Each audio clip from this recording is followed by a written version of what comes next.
व्याख्या मुद्रां करसरसिजैः पुस्तकं शङ्खचक्रे रुद्रभिन्नस्फटिकरुचिरे पुण्डरीके निषन्नः अम्लानश्रीरमृतविशदैरंशभिप्लावयन् मामाविर्भूयादनघमहिमा मानसे वागधीशः नमस्ते प्राणेश प्रणतविभवायावनिमगाः नमस्वामिन् रामप्रियतमनमन् गुरुगुण नमस्तुभ्यं भीमप्रबलतमकृष्णेष्ट भगवन् नमः श्रीमन्मध्वप्रदिश सुदर्शन्नो जय जय श्रीगुरुभ्यो नमः नारायणं सुरवरं जगदेकनाथं भक्तप्रियं सकललोकनमस्कृतं च त्रैगुण्यवर्जितमजं विभुमाद्यमीशं वन्दे भवग्राम् अमरासुरसिद्धवन्द्यं नारायणं नमस्कृत्य नरं चैव नरोत्तमं देवीं सरस्वतीं व्यासं ततो जयमुदीरये. ವೇದವ್ಯಾಸರ ಮಹಾಭಾರತದ ಚಿಂತಕರಿಗೆ ವಂದನೆಗಳು. ಶಾಂತಿ ಪರ್ವದ 303ನೇ ಪ್ರವಚನ. ಬಹಳ ಸುಂದರವಾದ ಜನದೇವ ಜನಕರಾಜನ ಚರಿತೆಯನ್ನು, ಅದು ಹೇಗೆ ರಾಜರು ಸಹ ಮೋಕ್ಷವನ್ನು ಪಡಿತಾರೆ ಅನ್ನುವ ಹಿನ್ನೆಲೆಯಲ್ಲಿ ಧರ್ಮರಾಜನ ಪ್ರಶ್ನೆಗೆ ಮೋಕ್ಷ ಧರ್ಮದ ಉಪಾಖ್ಯಾನದಲ್ಲಿ ಭೀಷ್ಮರು ಹೇಳುತ್ತಾರೆ. 100 ವಿದ್ವಾಂಸರೊಡನೆ ಕೂಡಿದ ರಾಜ ದಿನ ಚರ್ಚೆ ಮಾಡುತ್ತಾನೆ ಸತ್ತ ಬಳಿಕದ ಕಥೆಯ ಬಗ್ಗೆ ಅಂತ. ಅಲ್ಲಿಗೆ ಕಾಪಿಲೆಯ ಪಂಚಶಿಕ ಬಂದವನೇ ಉಪೇತ್ಯ ಶತಂ ಆಚಾರ್ಯಾನು ಮೋಹಯಾಮಾಸ ಹೇತುವಿ. ಪುಂಖಾನುಪುಂಖವಾಗಿ ಅನುಮಾನಗಳನ್ನು ವ್ಯಾಪ್ತಿಗಳನ್ನು ಎಲ್ಲ ತೋರಿಸಿಕೊಟ್ಟು ಅವರ ಎಲ್ಲ ನಾಸ್ತಿಕವಾದಗಳನ್ನೆಲ್ಲ ಹೊಡೆದಾಕಿಬಿಟ್ಟ, ಅವರನ್ನು ತಬ್ಬಿಬ್ಬುಗೊಳಿಸಿದ. ಪಾಷಂಡವಾದಿಗಳು ಯಾರಿದ್ರು 100 ಜನ. ಅವನು ಯಾರು ಬಂದವನು? ಕಾಪಿಲೆಯ ಪಂಚಶಿಕ ಅಂದ್ರೆ ಅವರ ಬಗ್ಗೆ ಬಹಳ ಇಂಟ್ರೆಸ್ಟ್ ತಗೊಂಡು ಮತ್ತೆ ರಾಜ ಅವನ ಶಿಷ್ಯನಾಗಿ ಬಿಡುತ್ತಾನೆ. ಹಾಗಾಗಿ ಪಂಚಶಿಖರ ಪರಿಚಯ ಸರ್ವ ಸನ್ಯಾಸ ಧರ್ಮಾಣಂ ತತ್ವಜ್ಞಾನ ವಿನಿಶ್ಚಯೇ ಸುಪರ್ಯವಸ್ಥಿತಾರ್ಥಶ್ಚ. ಅವನಿಗೆ ಎಲ್ಲ ಸನ್ಯಾಸ ಧರ್ಮಗಳ ಬಗ್ಗೆಯೂ ಚೆನ್ನಾಗಿ ಗೊತ್ತು. ಸನ್ಯಾಸ ಅಂದರೆ ಕಾಮ್ಯಾನಾಂ ಕರ್ಮಣಾನ್ಯಾಸಂ ಸನ್ಯಾಸಂ ಕವಯೋ ವಿದು ಅಂತ ಕೃಷ್ಣ ಹೇಳ್ತಾನೆ. ಕಾಮ್ಯ ಕರ್ಮಗಳನ್ನು ಪೂರ್ಣವಾಗಿ ತೊರೆಯುವುದು ಸ್ವರೂಪತಃ ತ್ಯಾಗ ಕರ್ಮದ ತ್ಯಾಗ. ಕೆಲವೊಮ್ಮೆ ಹೇಳಿದ್ರೆ ಕಾಮ್ಯ ಕರ್ಮ ತ್ಯಾಗ ಹೇಳುತ್ತಾರೆ. ಏನೋ ಒಂದು ಬಯಸಿ ಮಾಡುವಂಥದ್ದು. ಜ್ಯೋತಿಷ್ಠೋಮೇನ ಸ್ವರ್ಗಕಾಮೋ ಯಜೇತ ಅಂತ ಸ್ವರ್ಗಕಾಮಕ್ಕೋಸ್ಕರ ಸ್ವರ್ಗದ ಬಯಕೆಗಾಗಿ ಜ್ಯೋತಿಷ್ಠೋಮಯಾಗ ಮಾಡೋದು. ಸುಮ್ಮನೆ ಜ್ಯೋತಿಷ್ಠೋಮಯಾಗ ಅಂತ ಇಲ್ಲೇ ಇಲ್ಲ. ಇಂಥ ನೆಲೆಯಲ್ಲಿ ಇಂಥ ಯಾಗಗಳನ್ನು ಬಿಡ್ಲಿಕ್ಕೆ ಉಂಟು, ಮಾಡಬೇಕಾಗಿಯೇ ಇಲ್ಲ. ಇದು ನಿತ್ಯ ಅಲ್ಲ, ಅದು ನೈಮಿತ್ತಿಕವಲ್ಲ ಅಂತ. ಇನ್ನೊಂದು ಅವನು ಹೇಳಿದ್ದೇನು, ಸರ್ವ ಸನ್ಯಾಸ ಧರ್ಮಾಣ ಅಂತ. ಸಂನ್ಯಾಸ ಅಂದ್ರೆ ಪರಮಾತ್ಮ. ಅಕಯ ಪ್ರವಿಸಂಭೂವಸಿಕಃ ವಿಷ್ಣುವಾಚಿಕಃ, ದೇವರಲ್ಲಿ ಎಲ್ಲವನ್ನು ಸಮರ್ಪಿಸಿಕೊಳ್ಳುವಂಥದ್ದು. ಉಳಿದ ರೀತಿಯ ಕರ್ಮ ಮಾಡಿದ್ರು, ನೈಮಿತ್ತಿಕ ನಿತ್ಯ ಕರ್ಮ ಮಾಡಿದ್ರು, ಭಗವಂತನಿಗೆ ಸಮರ್ಪಿಸುವಂಥದ್ದು. ಹಾಗಾಗಿ ಭಗವಂತನಿಗೆ ಕರ್ಮವನ್ನು ಸಮರ್ಪಿಸುವುದು, ಕರ್ಮ ಫಲವನ್ನು ಬಯಸದೇ ಇರುವುದು, ಅದರ ಆಸಕ್ತಿಯನ್ನು ಇನ್ವಾಲ್ವ್ಮೆಂಟ್ ಅಂದರೆ ಓವರ್ ಅಟ್ಯಾಚ್ಮೆಂಟ್ ಅದು ಇಲ್ಲದೆ ಇರುವಂತೆ ಕರ್ಮ ಮಾಡುವಂಥದ್ದು. ನಾಹಂಕರ್ತ ಹರಿಕರ್ತ ಅಂತ ಭಾವನೆಗಳಲ್ಲಿ ಗಟ್ಟಿಯಾಗಿ ಎಲ್ಲವೂ ಭಗವಂತನ ಸಂಕಲ್ಪದಂತೆ ಭಗವಂತ ನಿಂತುಕೊಂಡು ಮಾಡಿಸ್ತಾನೆ ಅಂತಕ್ಕಂಥ ಎಚ್ಚರ ಆಗು. ಇಂತಹ ನೆಲೆಯಲ್ಲಿ ನಿಜವಾಗಿ ಎಲ್ಲವನ್ನು ತೊರೆದವರ ನೆಲೆಯಲ್ಲಿ ಅದರ ನಿಶ್ಚಯ ತತ್ವ ಜ್ಞಾನ ವಿನಿಶ್ಚಯ. ಸನ್ಯಾಸ ಧರ್ಮದಲ್ಲಿ ಸ್ಪಷ್ಟವಾದ ಭಗವಂತನ ಎಚ್ಚರದ ಚಿಂತನೆ ಅವನಲ್ಲಿದೆ. ಅದನ್ನು ನಿರ್ಣಯ ಮಾಡಿಕೊಂಡಿದ್ದಾನವ.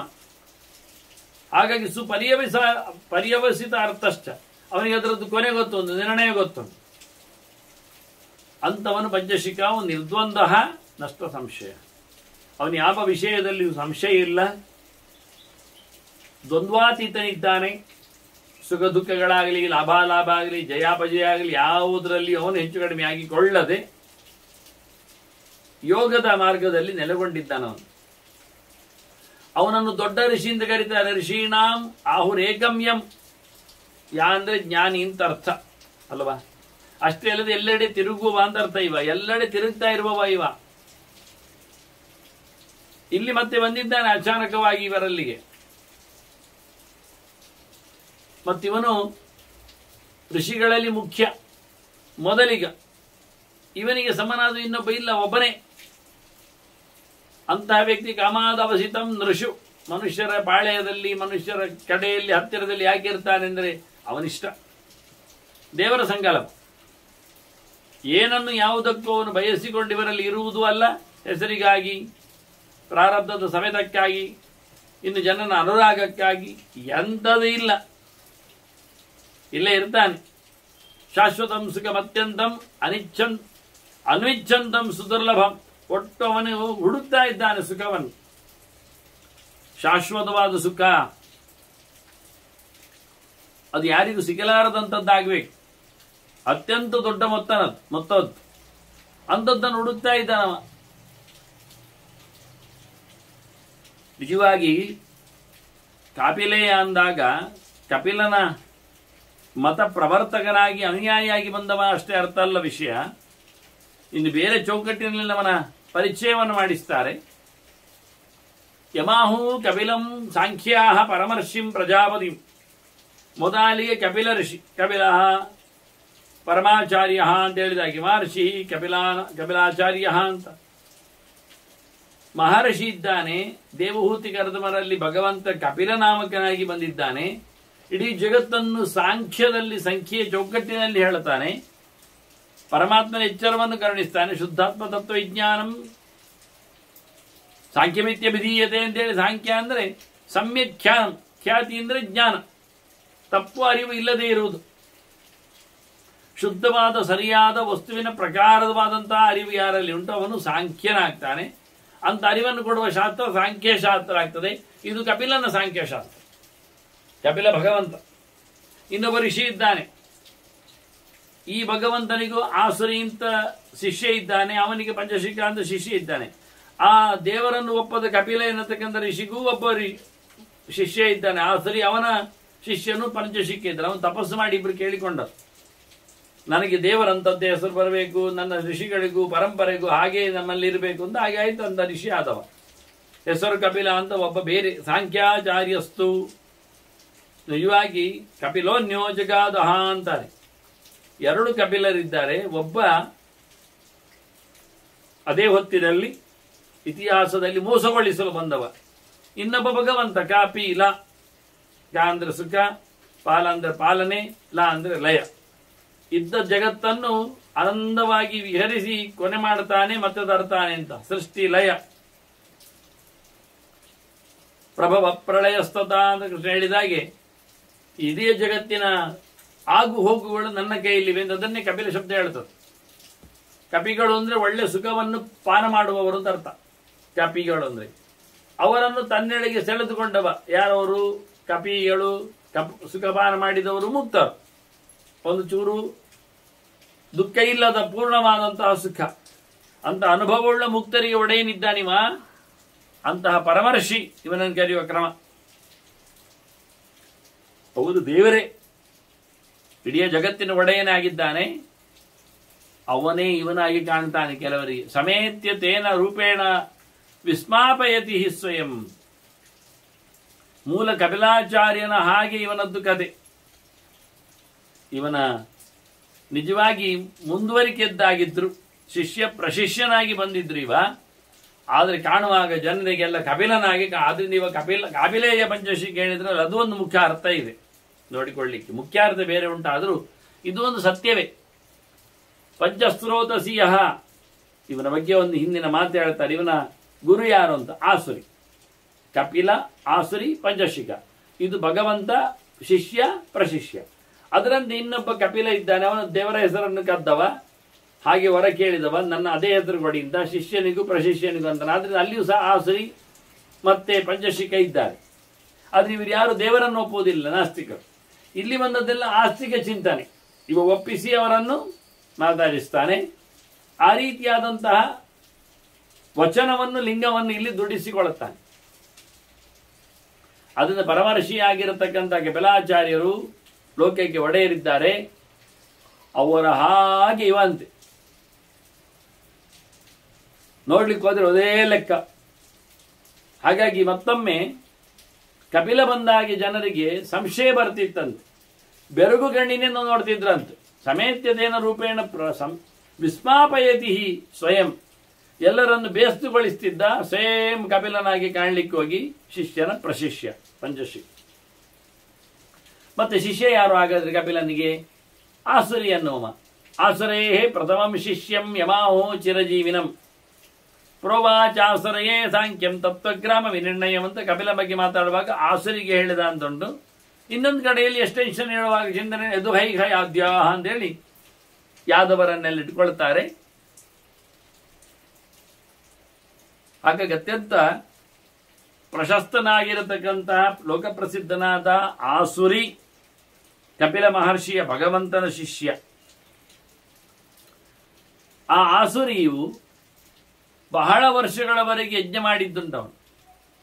ಅವರ ಪ್ರಥಮ ಶಿಷ್ಯನಾಗಿ ಚಿರಂಜೀವಿಯಿಂದ ಕರೆದು ಬಹಳ ಕಾಲ ಬದುಕಿದ್ದಾನೆ. ಪಂಚಶಿಖ ಅಂದರೆ ಅವನು ಆಸುರಿ ಪಂಚಸ್ತ್ರೋತಸಿ ಸತ್ರಂ ಆಸ್ತೆ ವರ್ಷ ಸಹಸ್ರ 1000 ವರ್ಷದ ಸತ್ರ ಯಾಗ ಮಾಡಿದ್ದಾನೆ. ಸತ್ರ ಅಂದ್ರೆ ಅಲ್ಲಿ ಬಹುಭ್ಯೋ ದೀಯತೇತ್ರ, ತುಂಬ ಜನರಿಗೆ ಆಹುತಿ ಇರ್ತದೆ ಪ್ರತ್ಯೇಕವಾಗಿ. ಆನಂತರ ಬಹಳ ಜನ ಬ್ರಾಹ್ಮಣರಿಗೆಲ್ಲ ದಾನ ಮಾಡಲಿಕ್ಕೆಲ್ಲ ಉಂಟು. ವಸ್ತುಗಳು ನಾನಾ ವಿಧವಾದದ್ದನ್ನೆಲ್ಲ ಕಳ್ಕೊಳ್ಳಿಕ್ಕೆ ಉಂಟು. ಹೀಗಾಗಿ ಇಂತಹ ಒಂದು ವಿಚಿತ್ರವಾಗಿರತಕ್ಕಂತಹ ಸಾಧನೆಯನ್ನು, ಅದು ಅಮಾವಾಸ್ಯೆ ಮುಂತಾದ ಒಳ್ಳೆಯ ಪ್ರಶಸ್ತ ದಿನ ಅಂತ ಹೇಳ್ತಾರೆ. ಆದ್ರಿಂದ ಇಂತಹ ವಿಶೇಷವಾದಂತಹ ವ್ಯವಸ್ಥೆಗಳು ಅವನಲ್ಲಿವೆ. ಇದು ಸತ್ರದ ಕತೆ. ಸತ್ರ ಅಂದ್ರೆ ಹಾಗೆ ತುಂಬ ಜನರಿಗೆ ಕೊಡಬೇಕು, ತುಂಬ ಆಹುತಿ ಇರಬೇಕು, ತುಂಬ ದೇವತೆಗಳು ಬರಬೇಕು. ಅಂಥದ್ದೊಂದು 1000 ವರ್ಷದ್ದು ಸತ್ರ ಮಾಡಿದ್ದಾನೆ. ಸಹಸ್ರ ಸಮಮಾಸತ ಅಂತ ಹೇಳುವ ಹಾಗೆ ಬಹಳ ದೊಡ್ಡ ಮಟ್ಟಿನ ಕರ್ಮವನ್ನು ಜ್ಞಾನವನ್ನಾಗಿ ನೋಡಿಕೊಳ್ಳತಕ್ಕಂತಹ ಸಾಂಖ್ಯದ ಪ್ರವೃತ್ತಿಯಲ್ಲಿಯೇ ಅವನು 1000 ವರ್ಷದ ಸತ್ರವನ್ನು ಮಾಡಿದ ಆಸುರಿ. ಅವನ ಶಿಷ್ಯನೇ ಪಂಚಶಿಖ ಇದ್ದಾನೆ. ಬಹಳ ದೊಡ್ಡ ಮಟ್ಟಿನ ತಪಸ್ಸು ಮಾಡಿಕೊಂಡವನು. ತಮಾಸೀನಂ ಸಮಾಗಮ್ಯ ಕಾಪಿಲಂ ಮಂಡಲಂ ಮಹತ್. ದೊಡ್ಡ ಸಮುದಾಯ ಇತ್ತಂತೆ ಕಪಿಲ ವಂಶದ್ದು. ಅಂದರೆ ಕಪಿಲ ಅವನ ತತ್ವದಲ್ಲಿ ಚಿಂತನೆಯಲ್ಲಿ ಬಂದು ತೊಡಗಿದ್ದು.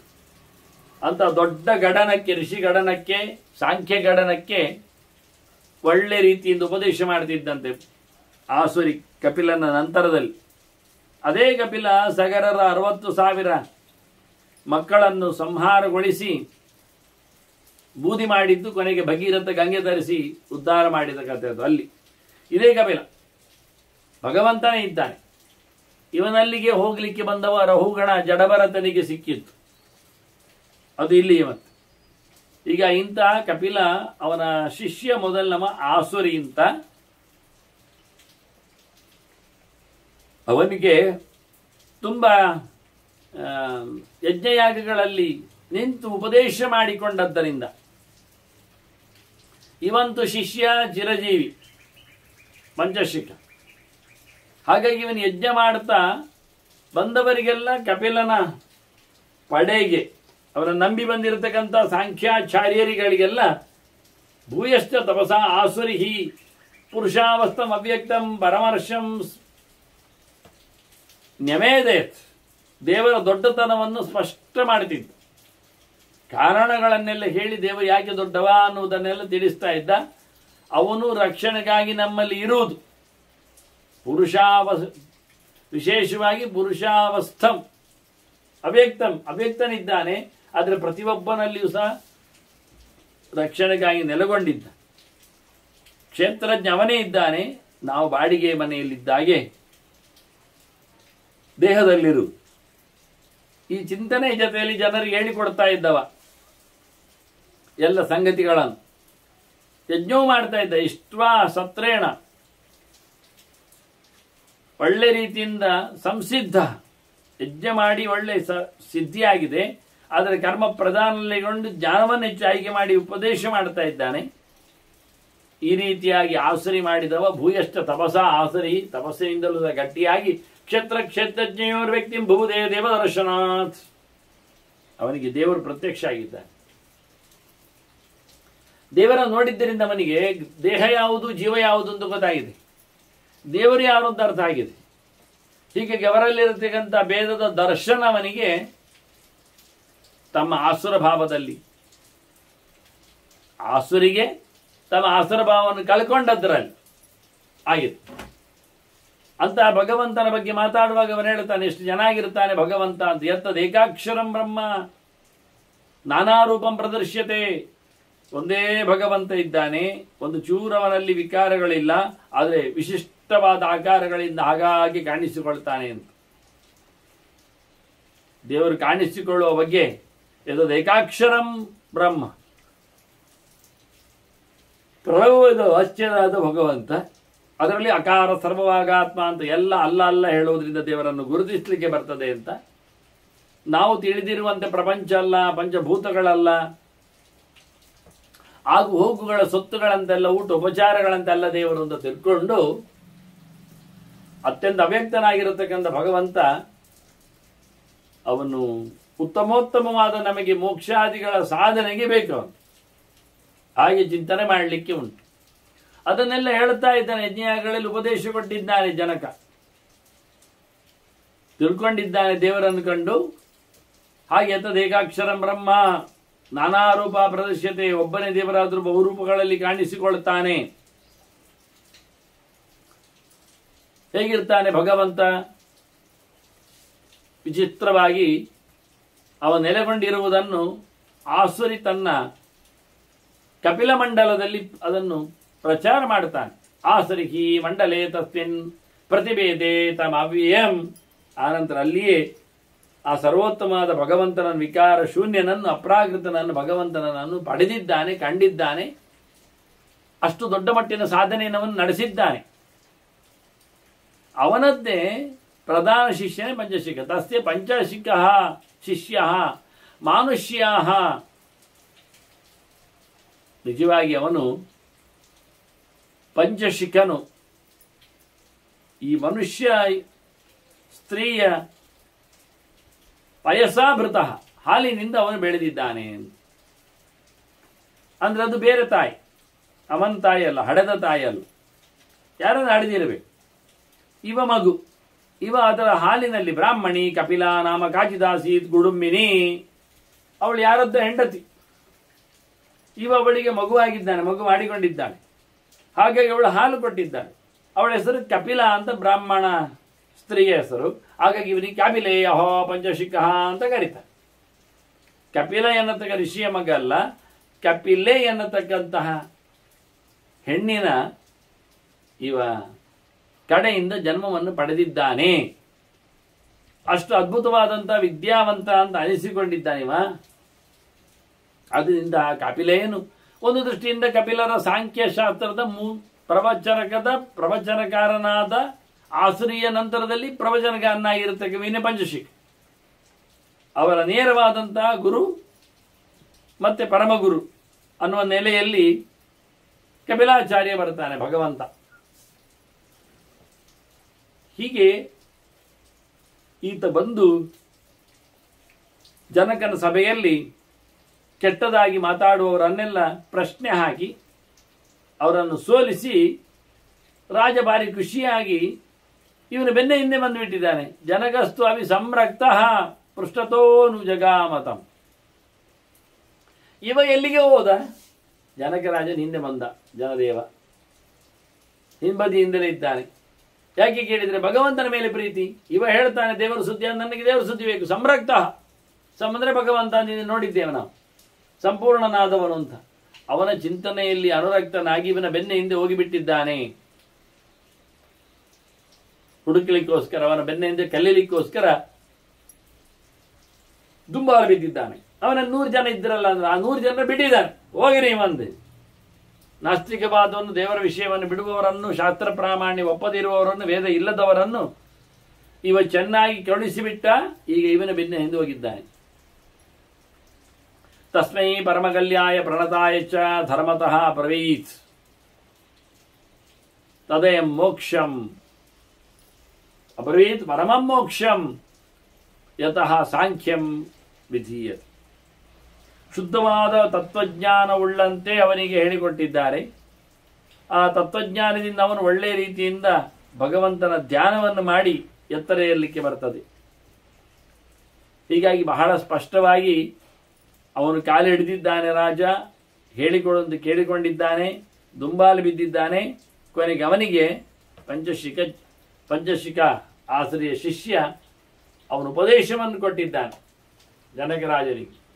ತಸ್ಮೈ ಪರಮಕಲ್ಯಾಯ, ತುಂಬ ಸಮರ್ಥ ಇದ್ದಾನೆ, ಒಳ್ಳೆಯ ಇದ್ದಾನೆ. ಪ್ರಣತಾಯ, ಅಷ್ಟು ಸಾಲದು ಎನ್ನುವುದಕ್ಕೆ ಜ್ಞಾನಕ್ಕೆ ಮಣಿದಿದ್ದಾನೆ ರಾಜನಾಗಿಯೂ. ಯಾಕೆ ಅವನು ಧಾರ್ಮಿಕ. ರಾಜರಲ್ಲಿ ತುಂಬ ಜನ ಇರ್ತಾರೆ, ಕೆಲವರು ಅವರು ಒಳ್ಳೆ ಧೀರ ನಾಯಕರಿರ್ತಾರೆ, ಧೀರೋದ್ಧತರಿರ್ತಾರೆ, ಧೀರ ಲಲಿತರಿರ್ತಾರೆ. ಹಾಗೆ ವಿಷಯ ಲಂಪಟರಾಗಿ ಕೂತವರು ಒಂದು ಲೆಕ್ಕದಲ್ಲಿ ಧೂರ್ತರಾಗ್ತಾರೆ ರಾಜ. ಇವ ಧಾರ್ಮಿಕವಾಗಿರತಕ್ಕ ರಾಜ.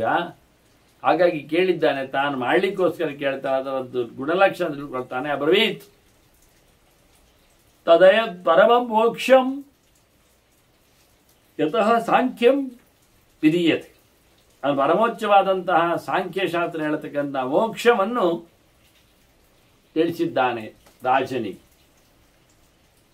ರಾಜ ಎಲ್ಲರ ವಾದ ಕೇಳಿದವನೇ, ಇವನವರನ್ನು ಖಂಡನೆ ಮಾಡಿದ್ದನ್ನು ಕೇಳಿಕೊಂಡಿದ್ದಾನೆ. ಈಗ ಇವನಿಗಾಗಿ ಸುಲಭವಾದಂತಹ ರಾಜಮಾರ್ಗವನ್ನು ಹೇಳಿಕೊಟ್ಟಿದ್ದಾನೆ ವಾಸ್ತವವಾಗಿ. ಹಾಗೆ ಅಂತ ಎತ್ತರದಲ್ಲಿ ಕೂತವ ಪಂಚಶಿಖ ಅಂಥವನು ರಾಜರಲ್ಲಿಗೆ ಬಂದು ಎಲ್ಲರನ್ನು ಪರಾಜಯಗೊಳಿಸಿ ರಾಜನೇ ಅವನ ಬೆನ್ನ ಹಿಂದೆ ಬರುವಂತೆ ಮಾಡಿದ್ದಾನೆ ಅಂತ ಅವನ ಪರಿಚಯ ಹೇಳಿಕೊಳ್ಳುವ ಒಂದು ಮುಖಗಳಿತ್ತು. ಅವನಿಗೆ ಬಂದವನಿಗೆ ಬೇಕಾದಷ್ಟು ಒಳ್ಳೆಯ ಜ್ಞಾನಗಳನ್ನು ತಸ್ಮೈ ಪರಮಕಲ್ಯಾಯ ಪ್ರಣತಾಯ ಚ ಧಾರ್ಮಿಕ ಅಬ್ರವೀತ್ ಪರಮ ಮೋಕ್ಷಂ ಪರಮ ಉತ್ತಮವಾಗಿರತಕ್ಕಂಥ ಮೋಕ್ಷವನ್ನೇ ಅವನು ಹೇಳಿಕೊಟ್ಟಿದ್ದಾನೆ. ಪಡೆಯುವ ರೀತಿಯನ್ನು ತಿಳಿಸಿಕೊಟ್ಟಿದ್ದಾನೆ. ಅದು ಎಲ್ಲಿಂದ ಬಂತು? ಸಾಂಖ್ಯಶಾಸ್ತ್ರದಿಂದ ಗೊತ್ತಾದ ಕಥೆ. ಶುದ್ಧಾತ್ಮವಾದ ತತ್ವವಿಜ್ಞಾನವನ್ನು ಅವನಿಗೆ ತಿಳಿಯುವಂತೆ ಕೊಟ್ಟಿದ್ದಾನೆ, ತಿಳಿಸಿಬಿಟ್ಟಿದ್ದಾನೆ. ಹೀಗಾಗಿ ಒಳ್ಳೆ ಶಿಷ್ಯನನ್ನು ರಾಜನ ಮಾಡಿಕೊಂಡಂತಹ ಗುರುಗಳು ಈಗ ನಮಗೆ ಸಿಕ್ಕಿದ್ರು. ಆಸುರಿಯ ಶಿಷ್ಯ ಚಿರಂಜೀವಿ, ಅದರಲ್ಲಿಯೂ ಅತ್ಯಂತ ಮೇಲಿನ ಕಪಿಲನೇ ತಂದುಕೊಟ್ಟದ್ರಿಂದ ಕಪಿಲನ ಶಿಷ್ಯನಾಗಿ, ಕಪಿಲ ಭಗವಂತನಾದ್ರಿಂದ ಅವರ ಬಗ್ಗೆ ನಾವು ಕೇಳಬೇಕಾಗಿಲ್ಲ ಒಂದು ದೃಷ್ಟಿಯಿಂದ. ಆದ್ರಿಂದ ಭಗವಂತನ ಪ್ರಶಿಷ್ಯನಾಗಿ ಅವನು ಕಲಿತಿದ್ದಾನೆ. ಅದನ್ನು ತನ್ನ ಕೇಳಿದ ರಾಜನಿಗೆ, ಜನದೇವನಿಗೆ, ಜನಕರಾಜನಿಗೆ ಅದನ್ನು ಹೇಳಿದ್ದಾನೆ. ಹೇಗೆ ಹೇಳಿಕೊಟ್ಟ? ಅತ್ಯಂತ ಸುಲಭವಾದ ಸಂಗತಿ ಹೇಳ್ತಾರೆ. ಜಾತಿ ನಿರ್ವೇದ ಮುಕ್ತ ಸಹ ಕರ್ಮ ನಿರ್ವೇದಮ ಬ್ರವೀತ್. ಮೊದಲಿಗೆ ಅವನಿಗೆ ವೈರಾಗ್ಯ ಬರಲಿಕ್ಕೆ ಹೇಳಬೇಕು. ಅವನು ಹುಟ್ಟಿನ ಮೇಲೆ ಅವನಿಗೆ ತಾತ್ಸಾರ ಭಾವ ಬರಬೇಕು. ಸುತ್ತಮುತ್ತಲು ಹುಟ್ಟುವುದು, ಬಹಳಷ್ಟು ಕಷ್ಟಪಡುವುದು, ಹಿಂಸೆಯನ್ನು ಅನುಭವಿಸ್ತಾರೆ, ಮತ್ತೆ ಊಟ ಮಾಡ್ತಾರೆ, ಊಟ ಬಿಡ್ತಾರೆ, ಅದರಿಂದ ತೊಂದರೆ ಆಗ್ತದೆ, ಎಲ್ಲಿಯೋ ಬಿದ್ದುಕೊಳ್ತಾರೆ, ಎಲ್ಲಿಯೋ ಹೇಳಬೇಕಾಗ್ತದೆ. ಹೀಗಾಗಿ ಎಷ್ಟು ದೊಡ್ಡದು ಮಾಡಿದ್ರು ಮತ್ತೆ ಪುನಃ ಅವನು ವರಾಂಡಕ್ಕೋ ಜಗಲಿಗೋ ಮನೆ ಹೊರಗೋ ಬಂದು ಬಿದ್ದುಕೊಂಡು ಹೋಗಬೇಕಾಗ್ತದೆ. ಹೀಗಾಗಿ ಮೊದಲ ಬಾರಿಗೆ ಹುಟ್ಟು ಅಂದ್ರೆ ಏನು, ಹುಟ್ಟಿದಾಗ ಹೇಗಿರ್ತದೆ, ಕಲಲಂತ್ವೇಕರಾತ್ನ ಗರ್ಭವಾಸದ ಕಥೆ ಹೇಗಿರ್ತದೆ, ಅವನೆಷ್ಟು ಗೊಂದಲದಲ್ಲಿ ಬಿದ್ದಿರ್ತಾನೆ, ಇವನ್ನೆಲ್ಲ ಮೊದಲು ಹೇಳಬೇಕು. ಇಷ್ಟು ಹೇಳಿ ಅವನಿಗೆ ಹುಟ್ಟಿದ್ದೇ ಬೇಡ ಅನಿಸಿಕೊಳ್ಳುವಷ್ಟು ವೈರಾಗ್ಯ ಬರಬೇಕು. ಅಲ್ಲಿಂದ ಅವನಿಗೆ ಕರ್ಮ ನಿರ್ವೇದಂ. ಅವನೇನು ಮಾಡಿದ? ಕೆಲಸದಲ್ಲಿ ಅಬ್ರವೀತ್, ಕೆಲಸದಲ್ಲಿ ಆದಷ್ಟು ಆಸಕ್ತಿ ಕಡಿಮೆ ಆಗುವಂತೆ ಮಾಡಿದ, ಓವರ್ ಅಟ್ಯಾಚ್ಮೆಂಟ್ ಇಲ್ಲದಂತೆ ಮಾಡಿದ. ನಾನು ಮಾಡಿದೆ ಇರ್ತದೆ ಹೊರತು ನಾನೇ ಮಾಡಿದೆ ಇರಲಿಕ್ಕಿಲ್ಲ. ಹೀಗೆ ಅದನ್ನು ಸರಿಗೊಳಿಸ್ತಾ ಇನ್ನು ಕರ್ಮ ನಿರ್ವೇದ ಮುಕ್ತವಾಚ ಸರ್ವ ನಿರ್ವೇದ ಅಬ್ರವೀತ್. ಹೀಗೆ ಕರ್ಮದಲ್ಲಿ ಅವನಿಗೆ ನಿರ್ವೇದ ಬಂದರೆ, ವೈರಾಗ್ಯ ಬಂದರೆ ಮಾಡಿದ್ರೆ ಆಯ್ತು, ಇಲ್ಲಾದ್ರೆ ಆಯ್ತು, ಹಾಗೆ ಹೋಗಿಬಿಟ್ರೆ, ಒಗ್ಗಿ ಕೊಡಿದ್ರೆ, ನಡೆದು ಬಿಟ್ರೆ ಅವನು ಇಡೀ ಮುಂದಕ್ಕೆ ಸರ್ವ ನಿರ್ವೇದಂ ಅಬ್ರವೀತ್, ಎಲ್ಲವನ್ನು ಬಿಡುವುದು ಹೇಗೆ ಅಂತ ಹೇಳಿಕೊಟ್ಟು. ಅಷ್ಟು ಮಾತ್ರ ಅಲ್ಲ, ಯದರ್ಥಂ ಕರ್ಮ ಉತ್ಸರ್ಗ, ಸೃಷ್ಟಿಯಾಗುವ ಕೆಲಸ ಅದು ಯಾಕೆ, ಹೇಗೆ, ಏನು ಎಲ್ಲ ತಿಳ್ಕೊಳ್ಬೇಕು. ಯಾಕೆ ಬಂತು, ಎಲ್ಲಿ ಬಂತು, ಹೇಗೆ ಬಂತು, ಎಷ್ಟು ಬಂತು, ಎಂಥದ್ದು ಅಂತ ಹೇಳಿ ಹೀಗೆ ತಿಳ್ಕೊಂಡಿದ್ದಾನೆ. ಆನಂತರ ಅದಕ್ಕೆ ಫಲ ಮಾಡಿದ, ಕೆಲಸ ಮಾಡಿದ್ದ ನಂತರ ಫಲ ಬರಬೇಕು ನಮಗೆ, ರಿಸಲ್ಟ್. ಅದನ್ನು ನೋಡ್ತೇವೆ. ಅದನ್ನ ಕರ್ಣಾಂಚ ಪೃಥಗ್ವಿಧಂ ಉತ್ಸರ್ಗ ಆಯ್ತಲ್ಲ, ಅದರೊಟ್ಟಿಗೆ ಇನ್ನು ಸೃಷ್ಟಿಯಲ್ಲಿ ಇಂದ್ರಿಯಗಳು ಹೇಗೆ ಬರ್ತಾವೆ, ಬೆಳಿತಾವೆ, ಯಾವ ನಮನೆಯಲ್ಲಿ ಕೆಲಸ ಮಾಡ್ತಾವೆ, ಇದರ ಬಗ್ಗೆ ಅವರಲ್ಲಿ ಗಮನ. ಇದು ಚಿಂತನೆಯಲ್ಲಿ ಅವನು ಕೊಡುವಂತಹ ಕತೆ. ಆದರೆ ಇವೆಲ್ಲ ನಮ್ಮ ಕೈಯಲ್ಲಿಲ್ಲ. ಅದು ವಾಸ್ತವವಾಗಿ ತಮನಾಶ್ವಾಸಿಕಂ, ಅದರೊಟ್ಟಿಗೆ ಮೋಹಂ ವಿನಾಶಿ ಚಲಂ ಅಧ್ರುವಂ. ಯಾವುದೇ ಕರ್ಮಗಳ ಬಗ್ಗೆ ಫಲ ಯಾವ ಪ್ರಕಾರದ್ದೇ ಇರಲಿ ನಾವು ಪಡೆಯುವಂಥದ್ದು ಅದು ಸರಿಯಾಗಿ ನಮ್ಮ ಕೈಗೆ ಸಿಗ್ತದೆ ಅಂತ ಇಲ್ಲ. ಎಲ್ಲ ದೇವರು ಹೇಳುವುದ ಕಾರಣ ಹೇಳಿದ್ದು. ಮಾಡಿಸಿದ್ದು ದೇವರು, ಫಲವನ್ನು ಹೊಡೆಗೊಳ್ಳುವುದು ದೇವರೇ. ಆದರೂ ಕೆಲವೊಮ್ಮೆ ಮಗುವಿನ ಕ್ಷೇಮದಲ್ಲಿ ಗರ್ಭಿಣಿ ಔಷಧ ತಗೊಂಡ ಹಾಗೆ ದೇವರು ನಮಗೆ ಒಳ್ಳೆಯ ರೀತಿಯಿಂದ ನಡೆಸಿಕೊಳ್ಳಿಕ್ಕೆ ಅವಕಾಶ ಮಾಡಿಕೊಡ್ತಾನೆ. ಹಾಗಾಗಿ ಇವನಿಗೆ ಆ ಪಾಷಂಡಿಗಳನ್ನು ಓಡಿಸಿದ ಕತೆ, ಚಾರ್ವಾಕರನ್ನು ಬಡಿಯುವ ರೀತಿ ಹೇಗೆ ಉಂಟು ಹೇಳಿದರೆ ಆ ಕರ್ಮದ ತಂತ್ರಗಳ ಬಗ್ಗೆ ತಿಳಿಸಿಕೊಡ್ತಾ, ಮುಖ್ಯವಾಗಿ ಎಲ್ಲ ನಿರ್ವೇದವನ್ನು ಪಡೆಯುವಾಗ ಎಲ್ಲ ಕರ್ಮಗಳು ತಮ್ಮ ತಮ್ಮ ಕೆಲಸವನ್ನು ಮಾಡದಂತಿರುತ್ತವೆ. ಆ ಫಲವನ್ನು ತಾನು ಪಡೆಯಲಿಕ್ಕೆ ಆಗುವುದಿಲ್ಲ. ಆ ಫಲವೂ ಸಹ ತಮಾಶ್ವಾಸಿಕಂ, ಅದರೊಟ್ಟಿಗೆ ಮೋಹಂ ವಿನಾಶಿ ಚಲಂ ಅಧ್ರುವಂ, ಅದು ಕೊನೆಗಳಿವರೆಗೆ ಇರ್ತದೆ ಅಂತ ಖಾತ್ರಿ ಇಲ್ಲ. ಮನುಷ್ಯನಂತೆ, ಆತ್ಮನಂತೆ ಹೊರಗಿನಿಂದ ಅವನು ಫಲವನ್ನು ಪಡೀಲಿಕ್ಕೆ ಹೋಗುವಾಗ ಕರ್ಮದ ಬಗ್ಗೆ ಹೇಳಲಿಕ್ಕೆ ಆಗುವುದಿಲ್ಲ ಅಂತ ಹೇಳುವ ನೆಲೆಯಲ್ಲಿ ಯಾವಾಗ ಇರ್ತದೆ, ಎಷ್ಟು ಬರ್ತದೆ ಫಲ, ಅದು ಚಂಚಲವಾಗಿರ್ತದೆ. ಬೇರೆ ಅದು ನಮ್ಮನ್ನು ಕೆಲವೊಮ್ಮೆ ಮೋಹಗೊಳಿಸ್ತದೆ. ಅದರ ಫಲವೇ ಬೇಡ ಅನಿಸ್ತದೆ. ತಿನ್ಲಿಕ್ಕೆ ಹೋಗಿ ಸಿಕ್ಕಿ ಬೀಳುತ್ತೇವೆ ನಾವು. ಅದರ ಮೇಲೆ ನಂಬಿಕೆ ಇಲ್ಲ. ದೃಶ್ಯಮಾನೇ ವಿನಾಶೇ ಚ ಪ್ರತ್ಯಕ್ಷೆ ಲೋಕಸಾಕ್ಷಿಕೆ ಆಗಮಾತ್ ಪರಮಸ್ತಿ ಇತಿ ಬ್ರುವನ್ನಪಿ ಅಪರಾಶ್. ಅವರು ಎಷ್ಟು ಜೋರು ಚರ್ಚೆ ಮಾಡಿದ್ದಾರೆ ಅಂದರೆ, ಲೋಕದಲ್ಲಿ ಕಣ್ಣಿಗೆ ಕಾಣ್ತದಲ್ವಾ? ಹೌದು. ಅದಲ್ಲದೆ ಬೇರೆ ಜೀವ ಕಾಣ್ತದ? ಇಲ್ಲ. ಅದು ಜೀವ ಇಲ್ಲ, ದೇಹವೇ. ದೇಹದಲ್ಲಿಯೇ ಜೀವನ ವ್ಯವಸ್ಥೆಯನ್ನು ನಾವು ನೋಡ್ತಾ ಇದ್ದೇವೆ. ಹೇಗೆಂದ್ರೆ ಹಾಲಿನಲ್ಲೇ ಹೆಪ್ಪು ಹಾಕಿದಾಗ ಇಡೀ ಅದು ಹುಳಿಮಯ ಆಗಿರ್ತದೆ, ಮೊಸರೆ ಅನ್ನುವಂಥದ್ದು. ಅದು ಇಲ್ಲದೆ ಬಂದದ್ದಲ್ಲ, ಹಾಗೆ ಬರ್ತದೆ ದೇಹದ ಒಳಗೆ ಸಹ. ಆ ರೀತಿಯಾಗಿ ನೋಡುತ್ತಿದ್ದಾಗಲೇನೆ ಲೋಕದಲ್ಲಿ ಪ್ರತ್ಯಕ್ಷಕ್ಕೆ ವಿರೋಧ ಆಗುವುದರಿಂದ ಲೋಕ ಸಾಕ್ಷಿ ಆಗ್ತದೆ. ಆದ್ದರಿಂದ ಅದಕ್ಕೆ ಇವರು ಹೇಳ್ತಾರೆ, ಆಗಮಾತ್, ನಾವು ಪ್ರತ್ಯಕ್ಷದಲ್ಲಿ ಇಲ್ಲ ಒಪ್ತೇವೆ, ಅದನ್ನು ಶಬ್ದದಿಂದ, ನಿರ್ದಿಷ್ಟ ಶಬ್ದ ಆಗಮಃ ಅಂತ, ಮನುಷ್ಯ ದೋಷ ಇಲ್ಲದೆ ಇರತಕ್ಕಂಥ ಶಾಸ್ತ್ರಗಳಿಂದ ನಾವು ಪರಲೋಕ ಇದೆ, ಆನಂತರ ಇಲ್ಲಿಯೇ ಪರತ್ವವನ್ನು ಪಡೆಯಲಿಕ್ಕೆ, ಮೋಕ್ಷವನ್ನು ಪಡೆಯಲಿಕ್ಕೆ ಅವಕಾಶ ಇದೆ ಅನ್ನುವುದನ್ನು ಹೇಳುತ್ತಾ ಅವರನ್ನೆಲ್ಲ ಹುಡಿಗಟ್ಟಿ ಯಾರಿಗೂ ಸೋಲದೆ ಒಳ್ಳೆ ಯುಕ್ತಿಯನ್ನು ತಯಾರು ಮಾಡಿ ಪಂಚಶಿಖ ಇದ್ದಾನೆ ಅಂತ ಹೇಳಿ ಪಂಚಶಿಖನ ಬಗ್ಗೆ ಉಲ್ಲೇಖ ಮಾಡಿದರು. ವಾಸ್ತವವಾಗಿ ಹೇಗಿರುತ್ತದೆ ಅವನ ವೈಭವ ಹೇಗಿದೆ ಅಂತ ಹೇಳಲಿಕ್ಕೋಸ್ಕರ. ಮತ್ತೆ ಆ ನಾಸ್ತಿಕರ ವಾದವನ್ನು ಕೇಳಿದರೆ, ಈ ದೇಹದ ಬಗ್ಗೆ ಮಾತಾಡುವಾಗ ಅನಾತ್ಮ, ಆತ್ಮನು ನಿತ್ಯಂ ಕ್ಲೇಶ ಮೃತ್ಯು ಜರಾಮಯ, ಜೀವ ಈ ದೇಹದ ಬಗ್ಗೆ ಯೋಚನೆ ಮಾಡ್ತಾನೆ.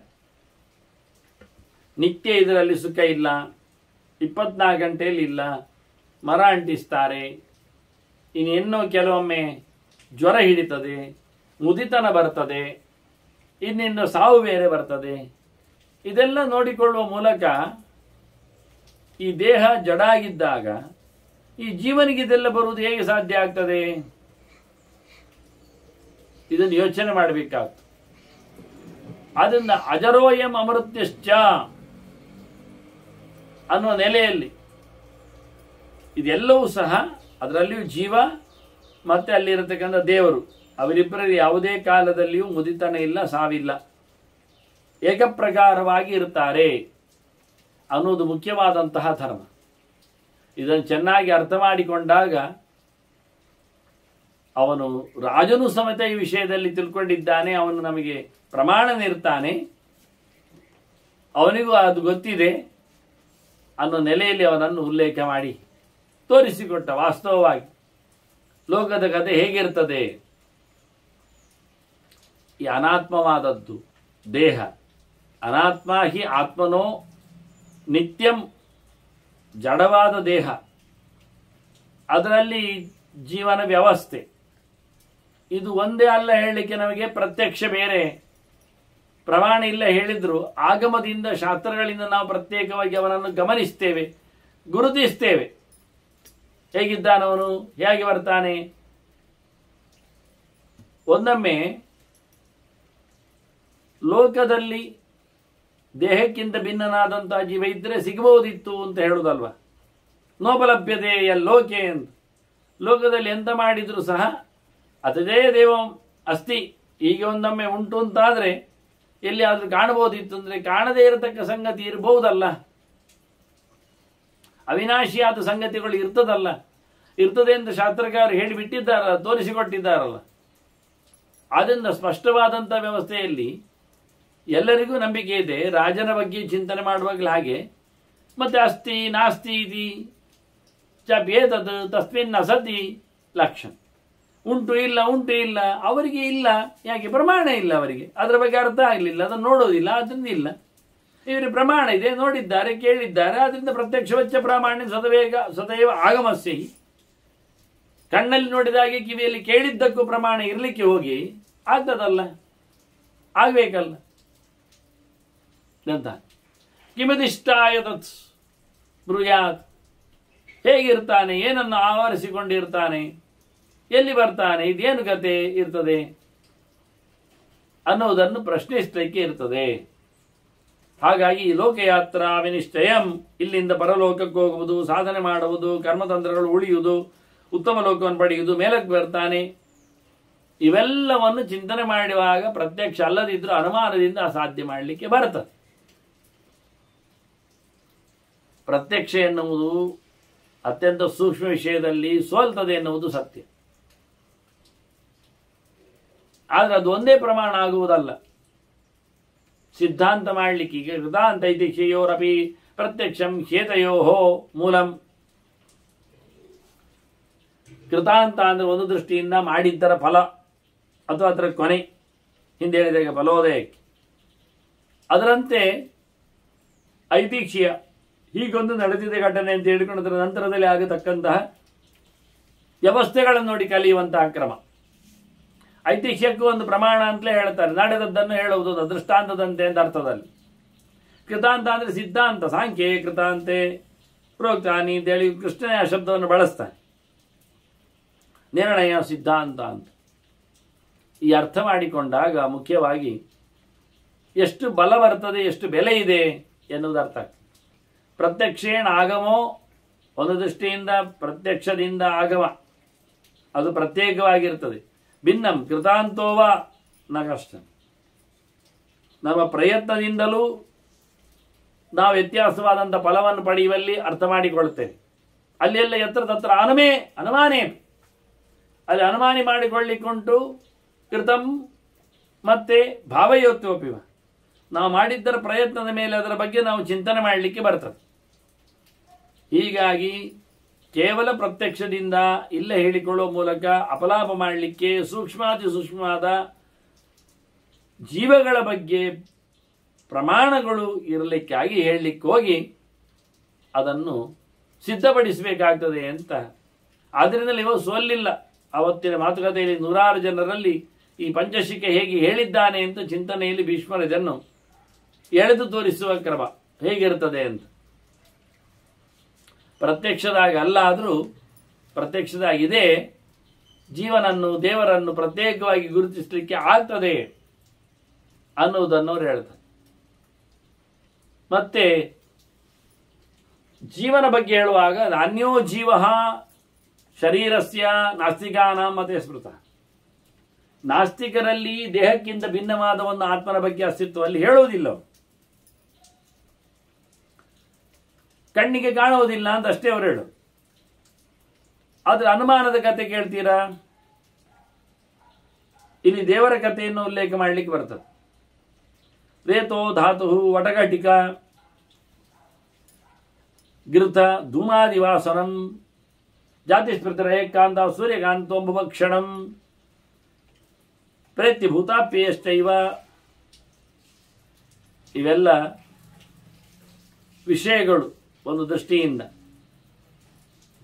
ಅನುಮಾನವನ್ನು, ಭಗವಂತನನ್ನು, ಪ್ರತ್ಯಕ್ಷದಿಂದ ಭಿನ್ನವಾಗಿರತಕ್ಕಂಥ ವ್ಯವಸ್ಥೆಯಲ್ಲಿ ಜೀವನನ್ನು ಹೇಳಲಿಕ್ಕೆ ಹೊರಟಂತಹ ವಸ್ತುಗಳು.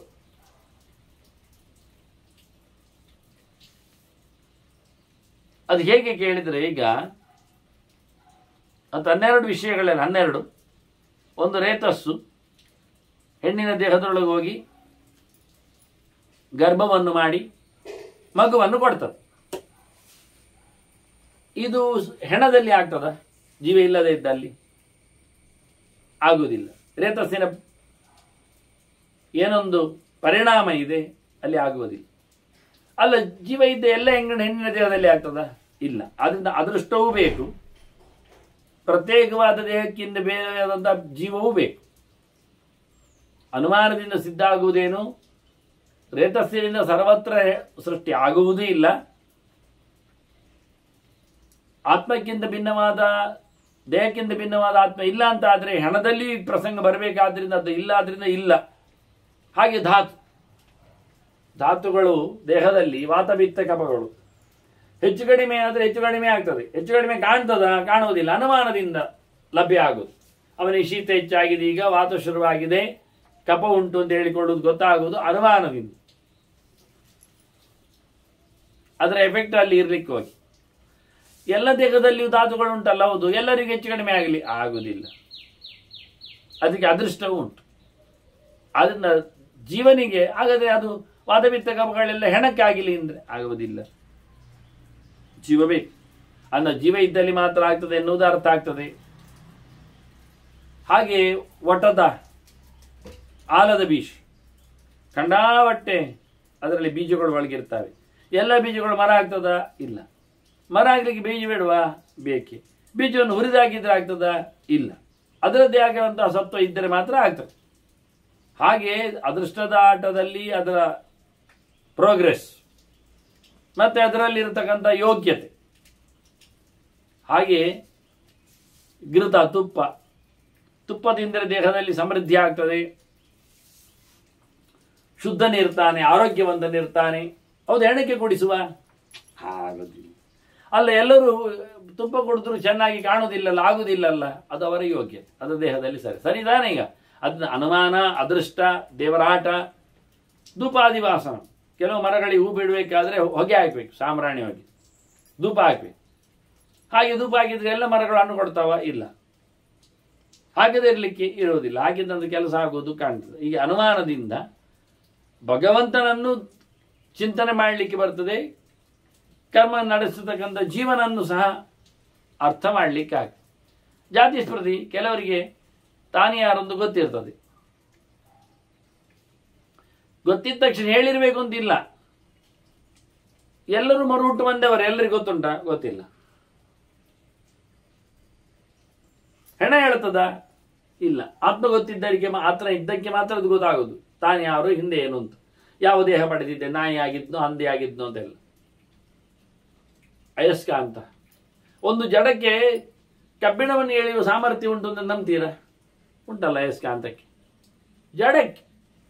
ಜಡದಲ್ಲಿ ಆ ಶಕ್ತಿ ಕಾಣ್ತಾ ಉಂಟು ಅಂದ ತಕ್ಷಣ ಮತ್ತೆ ನೀವು ದೇವರ ಬಗ್ಗೆ ಸಂಶಯ ಪಟ್ಟುಕೊಂಡು ಲೆಕ್ಕ ಹಾಕುವುದೇನು? ಇನ್ನೇನಿದ್ರು ದೇವರು ನೋಡಿಕೊಳ್ಳುತ್ತಾರೆ ಅಂತ. ಅಯಸ್ಕಾಂತ, ಜಾತಿ ಸ್ಮೃತಿ ಅಯಸ್ಕಾಂತ. ಮತ್ತು ಹೇಳೋದಾದ್ರೆ ಸೂರ್ಯಕಾಂತ, ಅದು ಬೆಂಕಿ, ಅದರಲ್ಲಿ ಉತ್ಪನ್ನ ಆಗ್ತದೆ ಸೂರ್ಯಕಾಂತ ಮಣಿ ಇದ್ರೆ. ಹಾಗೆ ಎಲ್ಲದರಲ್ಲಿ ಆಗುವುದಿಲ್ಲ. ದೇವರ ವ್ಯವಸ್ಥೆ ಉಂಟು, ಆಟ ಉಂಟು ಅದರಲ್ಲಿ, ಇಂತಹ ಸಂದರ್ಭಗಳಲ್ಲಿ ಅಂತೇಳಿ. ಹಾಗೆ ನೀರು ಕುಡಿಯುವುದು, ನೀರು ಕುಡಿದ ತಕ್ಷಣ ಬಾಯಾರಿಗೆ ಹೋಗ್ತದೆ. ಹೆಣಕ್ಕೆ ಕುಡಿಸುವುದು ಬಾಯಾರಿಗೆ ಹೋಗ್ತದ? 1 ಗಂಟೆ ಮಾತಾಡ್ಲಿಕ್ಕೆ 1 ಗಂಟೆ ನೀರು ಕುಡಿತಾರೆ, ಅದೇ ಕುಡಿಸುವುದು. ಅದು ಮಾತಾಡ್ಲಿ ಕಾಲರ್ ಮೈಕಲ್ಲಿ ಇಡುವುದಕ್ಕೆ ಇಲ್ಲ. ಅದನ್ನ ಕುಡಿದವರೆಲ್ಲ ಮಾತಾಡುವುದೆಲ್ಲ ಕುಡಿಬೇಕು ಅಂತಿಲ್ಲ. ಕುಡಿಯುವುದು ಸಾಮಾನ್ಯ ವಿಷಯ ಅಲ್ಲ, ಅದು ಸ್ಪೆಷಲ್ ಕೇಸ್ ಅಂದಾಗ ಅದೃಷ್ಟದ ಚಿಂತನೆ ಎಲ್ಲ ಬರ್ತದೆ, ಸೇರಿಕೊಳ್ತದೆ. ಹಾಗೆ ಪ್ರೇತ್ಯ ಭೂತಾಪ್ಯಷ್ಟೈವ, ಸತ್ತವನು ಮಣ್ಣಾಗ್ತಾನೆ, ಹೆಣ ಮಣ್ಣಾಗ್ತದೆ. ನಾವು ಜೀವ ಇರುವಾಗಲೇ ಮಣ್ಣಾಗಲಿ, ಅದು ಯಾರಿಗೊತ್ತು ನೋಡಲಿ. ಹೇಗೆ ಆಗಬಾರ್ದು? ದೇಹವೇ ಜೀವ ಅಲ್ವ, ಜೀವೇ ದೇಹ ಅಲ್ವಾ, ಮತ್ತೆಂಥದ್ದು? ಆದರೆ ದೇಹಕ್ಕಿಂತ ಭಿನ್ನವಾದ ಆತ್ಮ ಇರ್ಲಿಕ್ಕೆ ಹೋಗಿಯೇ ಆತ್ಮ ಹೋದ ತಕ್ಷಣ ದೇಹ ಮಾತ್ರವೇ ಡಿಕಂಪೋಸ್ ಆಗುವುದು. ಮಣ್ಣು ನೀರುಗಳ ಕಥೆ ಅಲ್ಲಿ ಉಂಟು. ಹಾಗೆ ದೇವತಾಭ್ಯುಪಯಾಚನಂ, ದೇವರಲ್ಲಿ ಪ್ರಾರ್ಥನೆ ಮಾಡ್ತೇವೆ, ಕೆಲಸ ಆಗ್ತದೆ. ಯಾರು ಪ್ರಾರ್ಥನೆ ಮಾಡುವುದಿಲ್ಲ ಅವರಿಗೆ ಕೆಲಸ ಆಗುವುದಿಲ್ಲ. ಇದರಿಂದ ಅನುಮಾನ ಉಂಟು, ದೇವತೆಗಳ ಪ್ರಾರ್ಥನೆಯಿಂದ ನಮಗೆ ಅನುಕೂಲ ಆಗ್ತದೆ ಅಂತೇಳಿ. ಕೆಲವರು ದೇವತಾ ಪ್ರಾರ್ಥನೆ ಮಾಡದೆ ಕೆಲಸ ಮಾಡಿಕೊಳ್ತಾರೆ, ಕೆಲವರು ದೇವತಾ ಪ್ರಾರ್ಥನೆ ಮಾಡಿದ್ರು ಕೆಲಸ ಆಗುವುದಿಲ್ಲ ಎಂದು ಹೇಳುದು. ಅದೇ ಅದೃಷ್ಟ ಉಂಟು ಹೇಳುದು. ಕೇವಲ ಅನುಮಾನದಲ್ಲಿ ಮಾತ್ರ ಅಲ್ಲ, ದೇವರ ಸೇವೆ ಮಾಡಿದ್ರೆ ಆಗ್ತದೆ ಅಂತ. ದೇವರ ಸೇವೆ ಮಾಡಿದ್ರೆ ಆಗ್ತದೆ, ಆದರೆ ಅವನಿಗೆ ಯೋಗ್ಯತೆ ಬೇಕಲ್ಲ ಪಡೆಯುವಂಥದ್ದು. ಈಗ ಅದೃಷ್ಟ ಚೆನ್ನಾಗಿಲ್ಲ ಆದರೆ ಅವನಿಗೆ ಶನಿಯಲ್ಲಿ ಆದರೂ ಕೇಳದ ಮನೆಯಲ್ಲಿದ್ದರೆ ಹೀಗೇನೋ ನೋಡಿಕೊಳ್ತಾರೆ ಜನ. ಆದ್ದರಿಂದ ದೇವತೆಯ ಭಗವಂತನನ್ನು ಪ್ರಾರ್ಥನೆ ಮಾಡಿಕೊಂಡು ಕೆಲಸ ಮಾಡಿಕೊಳ್ಳುವುದು ಒಂದು ಸೇರ್ತದೆ ಕಾರಣದಲ್ಲಿ. ಗಮನಿಕೆ ಇದೆ, ಇಲ್ಲಿ ಅನುಮಾನದ ಪ್ರವೇಶ ಇದೆ. ಹಿಂದಿನಿಂದ ಮಾಡಿಕೊಂಡು ಬಂದಿದ್ದಾರೆ ಹೇಳ್ತಕ್ಕಂಥ ಐಹಿತ್ಯವು ಬರ್ತದೆ. ಅದೊಂದು ದೃಷ್ಟಾಂತದಲ್ಲಿ ಕೂಡಿಸಿಕೊಳ್ಳಿಕ್ಕೆ ಆಗ್ತದೆ. ಅದರಿಂದ ಮೃತೆ ಕರ್ಮ ನಿವೃತ್ತಿಷ್ಟ. ಇನ್ನೊಂದು ಹೇಳ್ತಾರೆ, ಸತ್ತ ಬಳಿಕ ಅಲುಗಾಡುವುದಿಲ್ಲ, ಕೆಲಸ ಮಾಡುವುದಿಲ್ಲ, ಏನು ನಡೆಸಿಕೊಡುವುದಿಲ್ಲ, ಓ ಹೇಳುವುದಿಲ್ಲ, ಕಣ್ಣು ತೆರೆಯುವುದಿಲ್ಲ. ಹಾಗೆ ಸತ್ತದ್ರಿಂದ ಅದೇ ಒಬ್ಬ ಮಲಗಿದ್ದಾಗ ಕರೆದ್ರೆ ಓ ಹೇಳಿ ಬೊಬ್ಬೆ ಹಿಡಿತಾನೆ, ಎದುರು ಬರ್ತಾನೆ. ಅದೇನಾಯ್ತು? ಅದು ಹಾಗೆ ಅದರಲ್ಲಿ ಇಲ್ಲ, ಹೋಗಿ ಆಗಿದೆ. ಅದರಿಂದ ಹೆಣದಲ್ಲಿ ಈ ರೀತಿಯಾದಂತಹ ಪ್ರವೃತ್ತಿಗಳು ಕಾಣುವುದಿಲ್ಲ ಇಂದ್ರಿಯಗಳಲ್ಲಿ. ಅದು ಮುಖ್ಯವಾಗಿ ಕಾಣುವಂತಹ ಕಥೆಯಲ್ಲಿ ಅನುಮಾನ ಮಾಡಿಕೊಳ್ಳುವಾಗ ಜೀವ ಇದ್ದ ದೇಹದಲ್ಲಿ ಅಂದಾಗ ಜೀವ ಬೇರೆ, ಅದರೊಟ್ಟಿಗೆ ದೇಹ ಬೇರೆ ಅನ್ನೋದು ಅರ್ಥ ಆಗ್ತದೆ. ಇದೇ ನಿಜವಾಗಿ ಪ್ರಮಾಣ ಮಿತಿ ನಿಶ್ಚಯ. ಇದು ಪ್ರಮಾಣ ನಮಗೆ. ರೇತೋ ಧಾತು ವಟಘಟಿಕ ಅಂತ ಹೇಳಿಕೊಂಡದ್ದು ಒಂದೊಂದು ದೃಷ್ಟಾಂತದಿಂದ ಆಚಾರ್ಯ ಮಧ್ವರು ಇದನ್ನು ಸೂತ್ರಭಾಷ್ಯದಲ್ಲಿ ಉಲ್ಲೇಖ ಮಾಡಿದ್ದಾರೆ. ಪ್ರಾಮಾಣ್ಯದ ಚಿಂತನೆ ಹೇಗಿರುತ್ತದೆ ಹೇಳುವಲ್ಲಿ ಇಂಥದ್ದೆಲ್ಲ ನಮೂನೆಗಳು ಸುಲಭವಾದಂತಹ ಕಥೆಗಳು ಬಂದಿವೆ ಇವೆ ಅಂತ. ಇವೆ ಎಲ್ಲಿಯಾದರೂ ನೀವು ಲೆಕ್ಕ ಹಾಕಿದ್ರೆ ನತ್ವೇತೆ ಹೇತವಹ ಸಂತಿ, ದೇಹದಲ್ಲಿ ಕಾಣ್ತದೆ ನೋಡಿ. ನಾನು ವಿವರಿಸಿ ಕೊಡ್ತಾ ಇದ್ದೆ, ಅವರು ಹೇಳೋದು ಮತ್ತೆ. ಯಾವುದಾದ್ರೂ ಹೆಣದಲ್ಲಿ ಇರುವಂತಹ ಧರ್ಮಗಳು ಇಲ್ಲ ಅಂದ್ರೆ ಜೀವನಿಷ್ಠವಾದ ದೇಹಕ್ಕೆ ಏನಿದೆ ಹೇಳಿದ ಕಥೆ. ಮುಖ್ಯವಾಗಿ ಇಲ್ಲಿ ಅದೃಷ್ಟದ ಕೈವಾಡ ಭಗವಂತನ. ಅದೃಷ್ಟ ಅಂದರೆ ಭಗವಂತ, ಅವನ ನೇತೃತ್ವ ಇಲ್ಲಿ ಕಾಣ್ತದೆ. ಈಗ ಬಹಳ ಚಂದವಾಗಿ ಉಳಿದವರ ನಾಸ್ತಿಕವಾದಗಳನ್ನು ಪ್ರತ್ಯಕ್ಷ ಮಾತ್ರ ಹೇಳುವವರಿಗೆ ಆಗುವುದಿಲ್ಲ ಅಂತ ಹೇಳಿ ಅನುಮಾನದಿಂದ ಅದನ್ನು ಟೆಸ್ಟಿನಲ್ಲಿಯೂ ಅನುಭವ ಮಾಡಬಹುದು ನೀವು. ಶಬ್ದದಿಂದ ಈ ಮಗುವಿಗೆ ಮೊದಲು ಪರಿಚಯ ಮಾಡುವಾಗ ಅಮ್ಮ ಇದು ಅಪ್ಪ ಅಂತ ಹೇಳ್ತಾಳೆ. ಅದೇ ಹೇಗೆ ಅಲ್ಲ, ಅದು ಹೇಳಿದ್ರಿಂದಲೇ ಅದೇ ಅಪ್ಪ ಇದು ಅಮ್ಮ ಅಂತ ಹೇಳಿಕೊಡ್ತಾನೆ. ಯಾಕೇನು ಅಲ್ಲಿ ಅಷ್ಟೇ. ಹಾಗೆ ಆ ಮಗುವಿನ ರಾಜ್ಯ ಯೋಚನೆಗಳೇ ಇಲ್ಲ, ಏನು ಮಾಡಲಿಕ್ಕೆ ಏನು ಅಂತ. ಅದರಿಂದ ನಾವೇ ಶುದ್ಧವಾದ ವ್ಯವಸ್ಥೆಯನ್ನು ಮಾಡಿಕೊಂಡಾಗ ನಡೀತದೆ, ಇಲ್ಲ ಆದರೆ ಇಲ್ಲ. ಈಗ ಬಹಳ ಚಂದವಾಗಿ ನಾಸ್ತಿಕ ವಾಸ್ತವದ ನಿರಾಸದ ಬಗ್ಗೆ ಪಂಚಶಿಖನ ಪ್ರವೇಶವನ್ನು ಜನದೇವನ ಆಸ್ಥಾನದಲ್ಲಿ ನಡೆದ ಘಟನೆಯನ್ನು ಭೀಷ್ಮರೇ ಹೇಳುತ್ತಾರೆ ಮುಂದಕ್ಕೆ. ಹೀಗಿದೆ, ಹೀಗಾಗಿದೆ, ಇಲ್ಲೇನಾಗಿದೆ ಪ್ರವೇಶ ಆಗಿ ಅಂತ ಚಿಂತನೆ ತರ್ತಾರದನ್ನು ಮತ್ತೆ ಸೇರಿದಾಗ ಯೋಚನೆ ಮಾಡುವ ವಂದನೆಗಳೊಂದಿಗೆ ಶ್ರೀಕೃಷ್ಣ ನಾರಾಯಣ ನಾರಾಯಣ ನಾರಾಯಣ.